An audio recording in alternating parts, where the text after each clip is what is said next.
Hi guys, we're back. Thank you for your patience. Sorry about that. Technology can't be trusted, and hopefully the world will never be taken over fully by robots.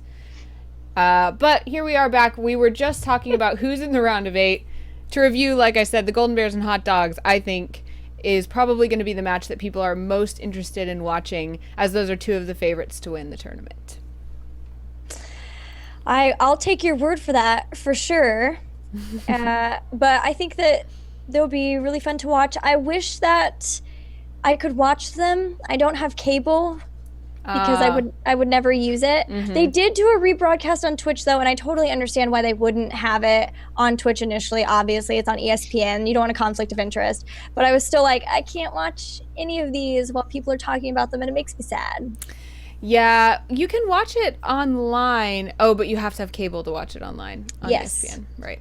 Yeah, it's an interesting thing, and I think it's worth us talking about too, kind of thinking about what it means to have a broadcast on ESPN for esports, because there's so many interesting aspects of it where it adds a huge level of legitimacy to have a competition of esports on ESPN. But then on the other hand, the native audience for esports is on Twitch, so you're taking away Right. a lot of the native audience by putting it on ESPN. So people have to keep that in mind when they're thinking about what they're watching when they're watching ESPN, because that broadcast is not catered toward people who watch Heroes of the Storm all the time. It's catered toward people who are on ESPN being like, "Oh, what's esports? What's Heroes of the Storm?" And then it's also catered toward a TV audience that in this current media climate has to be spoken to in a very particular way. So people Yes. were kind of commenting on how the casters seemed to hold back a little bit in some cases. And you'll have to, I mean, you have to think about what they can and can't say and how they want to present a video game when it comes to being on TV, you know? Yeah. Yeah, it's a whole different experience. Yeah, for sure. Even, a lot of people have been complaining about the user interface. There's no mini map. There's a lot of the information that we normally get to see when we're watching is not present. But yeah, I think that a lot of times people are forgetting that I think for this particular tournament, we're not really the target audience. Yeah. Which is Yep. good in some ways. It sucks in some ways, but it's good in some ways Right. too. And I'm I on think, board with it. yeah. And I think the fact that there was a Twitch broadcast is really important to note as well, because I would assume, I have no knowledge, I'm completely just assuming this, but I would assume that probably ESPN was like, why would you get to use this broadcast again on Twitch? This is our broadcast. And I would assume that somebody had to fight for that. And so to me, that says something like, hey, we are still thinking about you, community. And plus, Yeah. all of the VODs are available on YouTube. All of the replays are actually available in this bracket. If you guys will see, you can actually get the replay files here Oh, in the cool. brackets. Yeah. So you can look at those, and you can get highlight videos, you can get casting videos, you can get all of it on the internet. So I think they're hyper aware of the community feeling like this wasn't for them. At least that's what it seems like to me. Yeah. Furious, I want to know, as a member, as a captain of one of the premier teams that we have in Heroes right now, what's your thoughts on just the idea of the Heroes of the Dorm tournament? I think it's great. I know there were a couple of the pro players who were like, "Oh man, like the first big thing, and we don't even get a chance to play in it." But really, the most important thing for everybody is for the scene to expand, for the scene to grow. The more people interested in the game, the more people playing it, the better it's going to be for everybody, and really, especially the pro players. If you look at other successful games, the amount of people playing and watching is totally what dictates, how big the tournaments can be, how big the prizes can be, and how famous you're going to get, all of that stuff. And I think that appealing to college players and, something like every single person, like this is your chance to win $450,000, like it must have gotten so many people interested in the game. I think it's close to 900 teams. Yeah. Um, Yeah. yeah, and I Yeah, go ahead. so it's that many teams multiplied by 5 players, plus something that they're going to talk about with all their friends, their family, anyone who's interested in gaming. Like, I think it was a great way to increase the player base and to get people to look at the game. And really, in the end, that's what's best for everybody. Yeah, Well said. I love the idea of adding legitimacy to the scene, because just like you said, it boosts all of us, Yeah. even people who can't play or community members. And reaching out to a broader audience is never a bad thing, especially if they can make it work. For some reason, I don't know why, but when you were talking, it reminded me of when I was at PAX and I talked to, I think it might have been Trixler or one of the Blizzard guys who were there with Heroes of the Storm. And they said they actually had like a pair of grandparents go up and play Heroes. They're actually like, this is a pretty fun game. I think I would play this. That's amazing. That's so cool. I know. Yeah, so it's like, well, on the one hand, you know, good luck learning in the environment. But no, I'm just kidding. Dude, that makes me think about seeing if I can get my grandma to play. That would be so awesome. My grandma's a gamer. That far, yeah. Yeah. My grandma's actually a competitive Wii bowler. She's more of a pro gamer than I am. So, really? Yeah, she's amazing. Little side note about my grandma. There's actual competitive Wii bowlers? Yeah, especially in retirement communities. It's a thing. Yeah. No, it's not. Yeah, she's really good. That's pretty cool. She was complaining the other day because she was like, I've only been getting 280. It's terrible. I'm going downhill. I'm like, Grandma, the max you can get is like 300, right? And she's like, yeah, but I'm doing terrible. She's so spoken like a true competitive gamer. I know. I'm sorry. Totally derailed us there. I really like my grandma. But anyways, Heroes of the Dorm, making it accessible. I think that's a really good point. I know that people were frustrated with some of the ways it was presented, and I think they have a valid concern on the overlay with the minimap. I think everyone just kind of agrees that it's really hard to watch this game without a minimap. Do you guys agree? Yes. The minimap is important, and I'd like to see it come back. It's definitely something that's not in other sports. I don't know, maybe other sports could like somehow implement it. That'd be sick. Cool. Watching football with a mini map game and the camera, the camera by this goal, and you get to see what's going on over there too. Just like I don't know. I don't really watch hockey. Maybe it's cool. Maybe I just love video too much. Put GPS is on, or like GoPros on the players, and then you can see like where they're at on the mini map. Totally. I think that'd be cool. I bet the technology is there. For sure. Mm-hmm. So really what we're saying is that the answer is not take the minimap out of the video game, but add the minimap to the sports. Yes. Exactly. Yeah. Yes. So Blizzard, we just changed the world. Good job, everybody. Actually, we came up with this idea so everyone can thank us in 100 years when they're like, how could you watch any sport without a minimap? Yep. Yes. Yes. Remember us with fond thoughts and money. Yeah, money is good. Because I'm definitely not winning $10,000 for this bracket. So I will take the money. Thank you. All right. Well, I know we've spent a lot of time talking about Heroes of the Dorm, and there's plenty that you guys can go watch and kind of form your own opinions about it. If you guys have any particular questions about our opinions or more info that you want about Heroes of the Dorm, do tweet at us with the hashtag StormShow, because at the end of the show, we do a play session and we can chat more about these things. I have plenty of thoughts and opinions about it.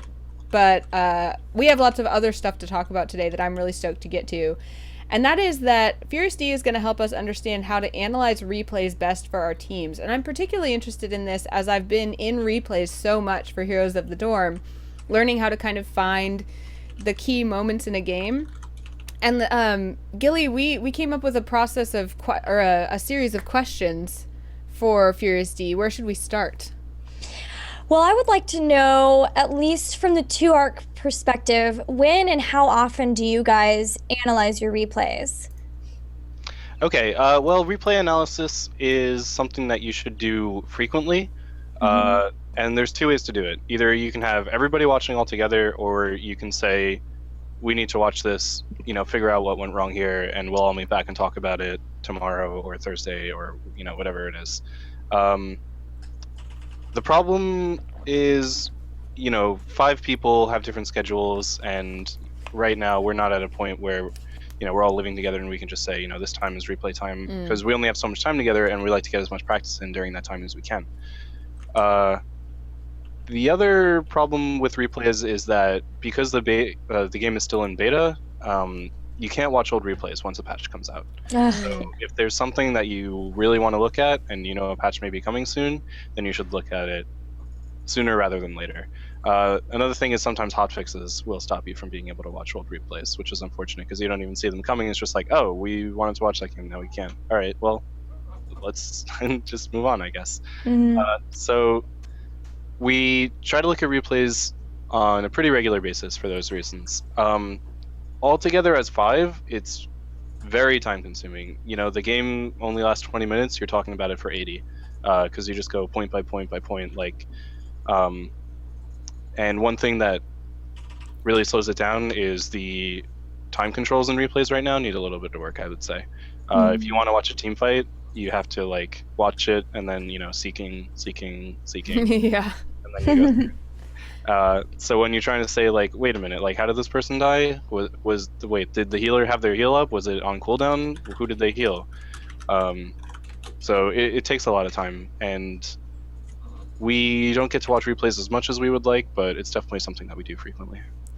I want to take a moment too to back up, because we do want this show to be accessible to people even if they're just coming in and joining us in the beta, because we know we're going to have people joining us, you know, on a rolling scale. So in the game client, you're seeing my replay page here. You have 3 options up here in the top left-hand corner of your screen: play, shop, and watch. If you click on watch, it brings up, as long as you've saved your replays by clicking this save all replays thing, then you will have all of your replays here, and all you've got to do to watch them is just double click on them. But you were talking, FuriousD, about watching replays all together. Right now I only have the option to watch solo. Do you have any tips for people who want to watch replays together? Well, there's 2 ways to do it. If someone has a really good connection, you can just do it through screen sharing on something like TeamViewer or Skype. That's probably the better way. You also can just all open up the replay and say, okay, everyone pause at this game time, and 3, 2, 1, play, and then you watch it out. And it's like, okay, now everyone go. We're gonna back it up to 10 minutes 20 seconds. Everyone there? Okay, 3, 2, 1, play. Screen sharing is the better way to do it if you have someone with a stable connection. Sometimes it gets really pixelated and you can't really see stuff so well, but it's generally the way to go. Yeah, and I'll show you guys what we mean. If I'm saying, okay, I want to look at about 10 minutes into this match, I don't have a time frame here. I just kind of have to guess. If this match is about 15 minutes long, okay, I guess 10's probably about here. And now seeking. My replay is going to say seeking, and it's going to do that for a while because it doesn't automatically jump. It has to actually play through on fastest all the way to that point. So just to give you guys the logistics of what we're talking about if you've never done this before. It's actually not any faster to seek forward. You should just put it on times 8, and you might as well watch or do something else on your computer in the meantime. Because seeking is like, we're going to put it on times 8 and make your screen black. I don't know why, but it's not any faster, it's not any better. You might as well just put it on times 8. Well, at least hopefully with the fact that this game still is beta, both that issue and the issue of the fixes that make the replays irrelevant, you can't watch them anymore, hopefully they'll be able to address those, so that's not something that we'll very long term have to worry about as well, though. I would think. I'm not sure how StarCraft, like if the fixes change and make StarCraft replays not viable anymore, but I would hope that at least the seeking, they could improve that, knowing that teams will be really wanting to watch replays and watch them together. Yeah. I would also really like it if people could watch replays together from the client, if you didn't have to have a third-party screen share. Yeah, that way just, one person, because that's a problem that I've run into as well trying to watch with people, is you have to be like, okay, what time are you at? Okay, let's pause now and try to sync back up and figure all that too can be kind of a logistical issue too. Yep, which if you remember back in the early days of Alpha, before there was spectators, every game had to be cast off of a replay, and there'd be 2 casters, and they'd have to pause once in a while, be like, are we still in sync? Are we talking about the same thing? Oh man. Yeah, so we've come so far already, and there's a little bit more to go, but we'll get there. And I have to think that with a team game, they're absolutely looking at this and trying to find ways to make it so that a team can watch replays together. I think, like you said, Gilly, their example in a lot of cases is StarCraft in terms of replays, and you never have to necessarily watch a game of StarCraft with another person, but you really do have to watch with another person when it comes to team games. So I have to think they're working on that, and like you said, this is still the beta, and it's easy for us to forget since we've been playing it so long, but this is probably a feature that has been neglected in favor of getting the gameplay exactly right before they move into fixing these things, I would assume. Again, I don't know because I don't work at Blizzard, but yeah, I would assume that they've got to actually work on having a game before they can work on making sure that it's perfect for then a competitive scene. Even though it's really cool that we already do have a competitive scene for it, and I think that that's really helped bring about, hype for it too. Mm-hmm. I think so. So to get back to what you were saying, when you have something you want your team to look at, you'll give them a timestamp and ask everyone to kind of pause and look at it, or you'll show through a third-party screen sharing type of thing? Yeah. And watching replays, all 5 people together, like I said, it's time consuming. People bring up a point and then one person talks and another person's like, well, what about this? So sometimes, with our team personally, we find it's better to just be like, watch this, note down times that you think important things happened, and then we'll bring it all up together. And we just talk about it without the game open because we all just watched it. Gotcha. And that actually seems to be more effective in terms of the time we spend doing it. Okay. And also, sometimes you should just watch replays on your own. Like, we did not do so good in this lane. What happened? What went wrong? Were we, taking bad trades? They were doing more damage to us than them. Were we getting hit by some stuns that we shouldn't have hit by? Did we get hit by the tower for no reason? And sometimes that's all you need to look at. Like, we don't need to go through the whole replay. We just want to say, look at the lane, and only really the players in that lane need to look at it. Or you could just, these are when the team fights are. Let's just look at the team fights, things like that. I have this really cool, I guess it must be a bug, but because I seeked to a time that I was already paused at, it's showing all the experience gained in any spot on the map during the time I was seeking. It looks really cool. I'm sorry to interrupt you, but I wanted, before I played it and made it go away, I wanted you guys to see. Somebody actually mentioned that's a lot of numbers on screen. Yep. No, they're gone. That's actually really cool. Because one thing that I thought about a long, long time ago is it would be so interesting if there was a way to have the game keep track and chart where action lies. This is so crazy. You could totally just play the whole thing and then be like, all right, so in the jungle in Cursed Hollow, like, where are people dying? Where are people getting healed? Where's the damage being done? You could just see, like, these are the critical areas on the map. Oh my God, that's so cool. The game absolutely does track that. It's just a matter of having something that gives you the ability to look at that, having something that can pull that up, because I know because of how they do their replays, everything like that, it's just input, so everything like that is charted. Yeah, it would be a matter. I kind of want to screenshot that. I did catch just where the numbers are, and that's really, really cool. I know, I took a screenshot stealthily, so that was really cool. I don't know if I can get it to replicate that, but it would be cool to see kind of a heat map of like where the most experience was gained. Yeah, like around a Cursed Hollow tribute, it's like, okay, so where are people actually dying and where are people actually getting hit? So when I'm playing, my Vala, I can stand anywhere over here and I should be able to get a good shot at everybody. Definitely. Yeah, so again, cool. Sorry to be the derailer, but one question that we wrote down is when you're analyzing replays, you mentioned watching them alone when you feel like there was something you could improve. What about in terms of choosing which replays to watch? Do you watch mostly your losses to figure out what to improve, or do you watch your wins as well? I would say it's mostly losses. Sometimes we'll take a look at the wins too, but replays is generally when you're trying to fix mistakes. If you do something really well, you pretty much realize that it was good right away. You say like, oh, we capped this Merc camp at this time and it's pushing while we're over here. Like, that was great. So a lot of where you're trying to learn is like the things that you just weren't able to execute right, or you didn't know to do the right way. So mostly we look at losses. Sometimes we'll look at wins when it was like, we had a 3-level lead, and by the end of the game, we were only a level ahead. Where did we lose that? Were we not soaking? Were they split pushing and we just didn't respond the right way? Were people getting picked in the jungle? So there are things you can look at wins, but I'd say probably 90% of the replays that you're going to learn from are going to be losses. Gotcha. And what are the types of things that you would be looking at to try to improve upon when you're analyzing replays? Like, what are the things you guys are looking for? Okay, so one thing is, and the most important thing is, we make a decision, we make a call, and we look at, was this the right call? Was there something that we could have done better? Was there something that we didn't take into account? Did we take a fight when, we didn't have our ults and we thought that their ult was down, but really it was up and we got punished for it? So that's number one. Is what we're doing the right thing to be doing? Past that, the best thing to do is you can look at players individually. So, just say, I'm going to watch this team fight and I'm only going to look at what Vala does.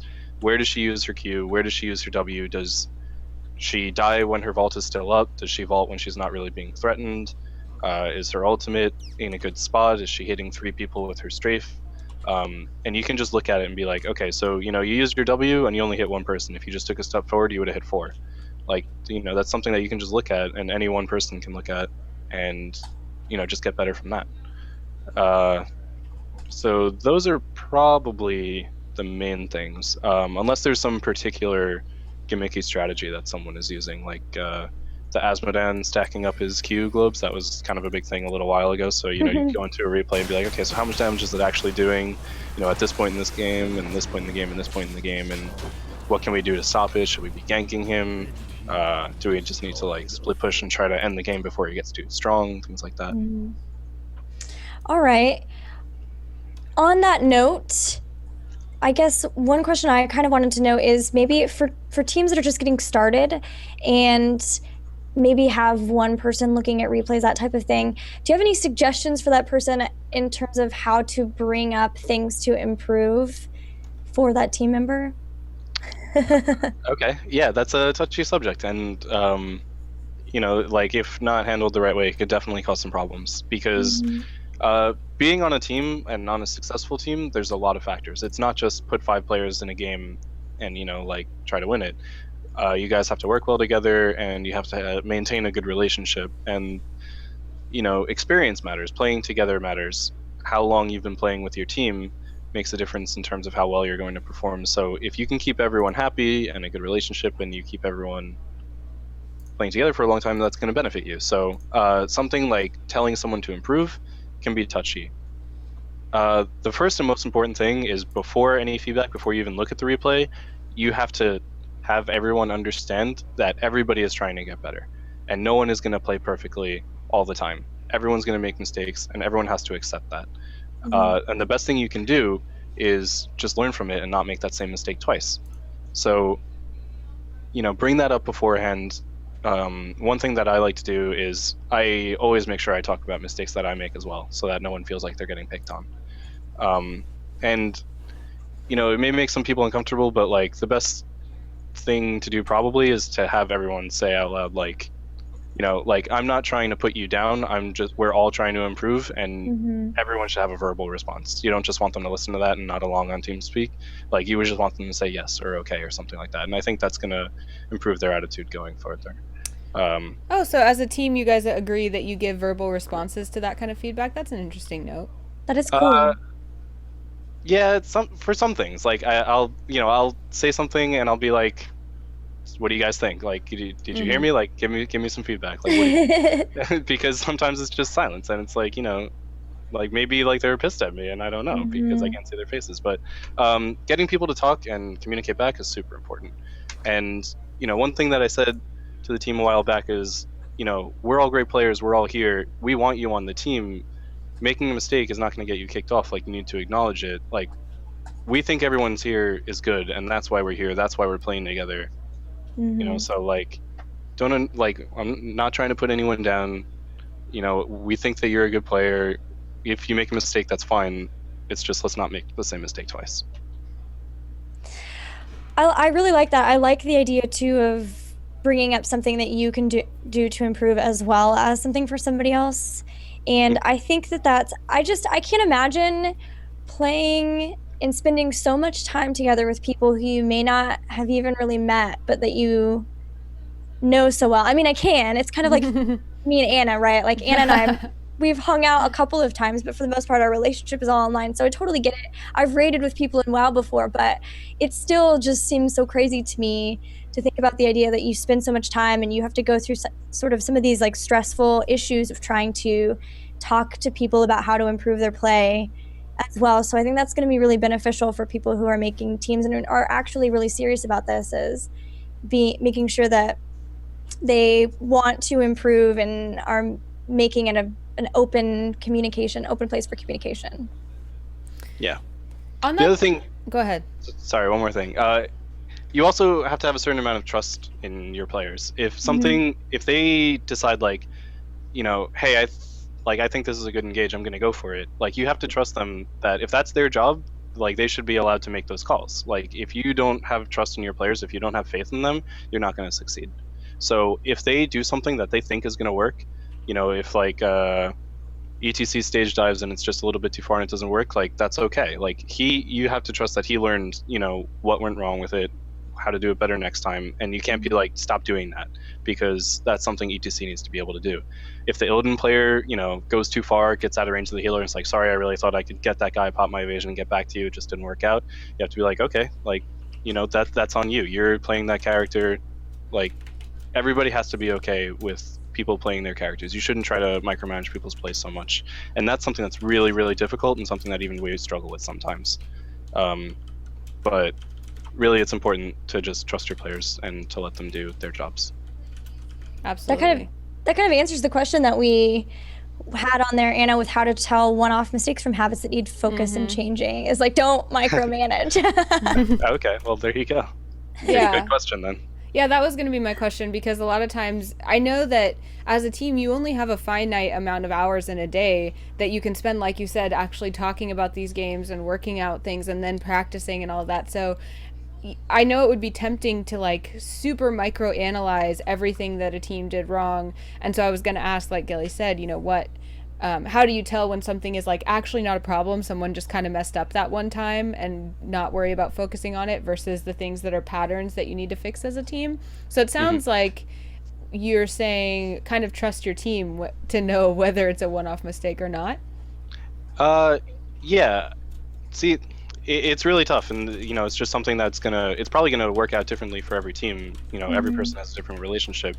But like you said, patterns is something to look for. If someone always makes a mistake that they think they can do something right and then they die for it, like, maybe that's just their playstyle and it doesn't work, and that's something that they need to fix. If they're always getting themselves killed, like, you have to be like, hey, I know you think you can handle this, but like, you can't. Like, 3 out of 3 times you've killed yourself.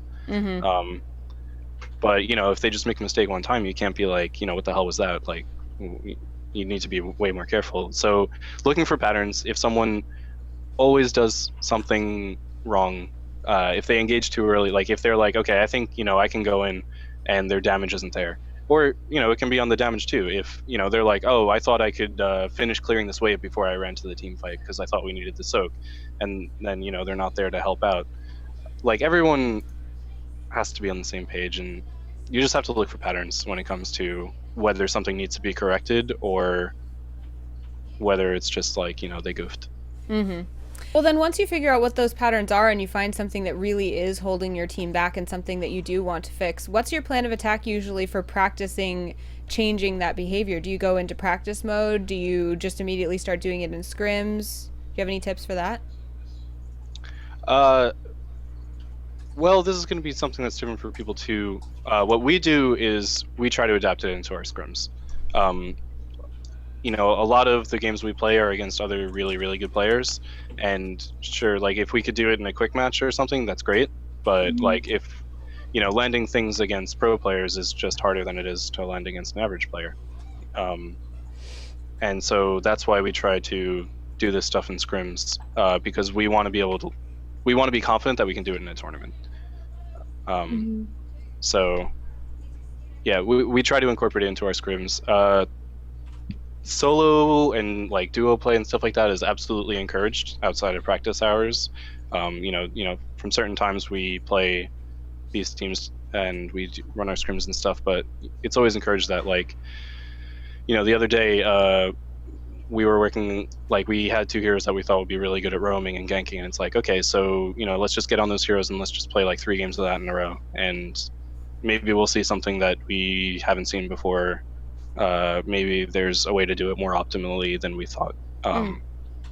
So I went on for a while. I don't even know what I was talking about. That's okay. Yeah, the best way to implement those changes. So it sounds like whatever kind of works for you. I guess the reason I was asking is that, like, as an individual player, when I need to figure out something that I'm just not hitting, sometimes I have to just go into like a practice mode or even a try mode and just do it over and over and over again until I get the timing right. But I guess as a team, you kind of have to do that in a competitive situation, you're saying. Right. Yeah, and I guess that means the answer is both. Like, work on it yourself. If you're playing a hero like Kerrigan, you know, like I said before, I've been playing a lot of her. Like, do that combo over and over and over again. Engage on everyone. Like, Tassadar, he can be tough to gank because he has his shift, you know? You're just going to throw down your combo, he hits E, and he gets away from it. So figure out, what can I do to at least get the most damage on a Tassadar? Maybe I can get him to tap a well before the tribute spawns or something like that.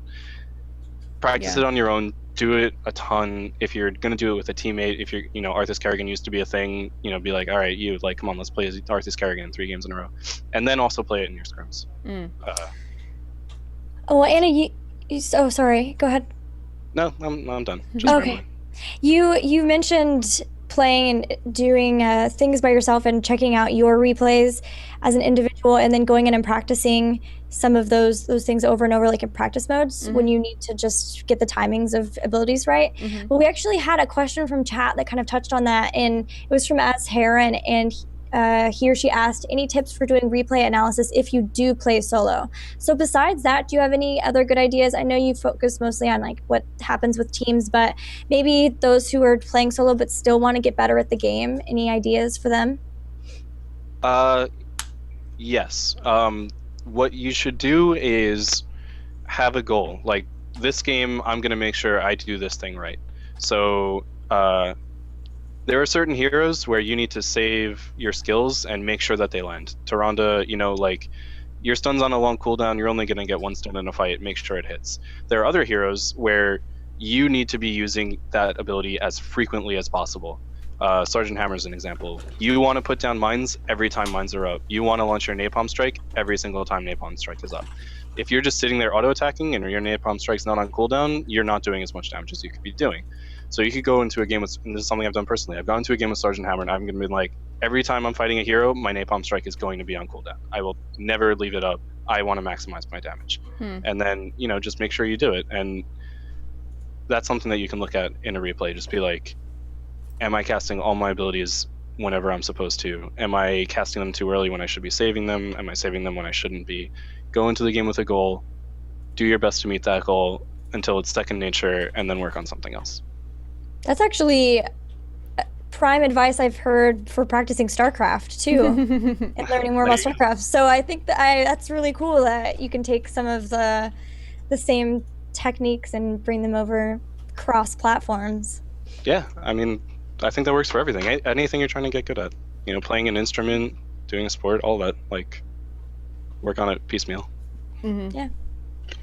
Well, do you have any additional advice or final suggestions for new teams or amateur teams who are looking to improve their play through replay analysis?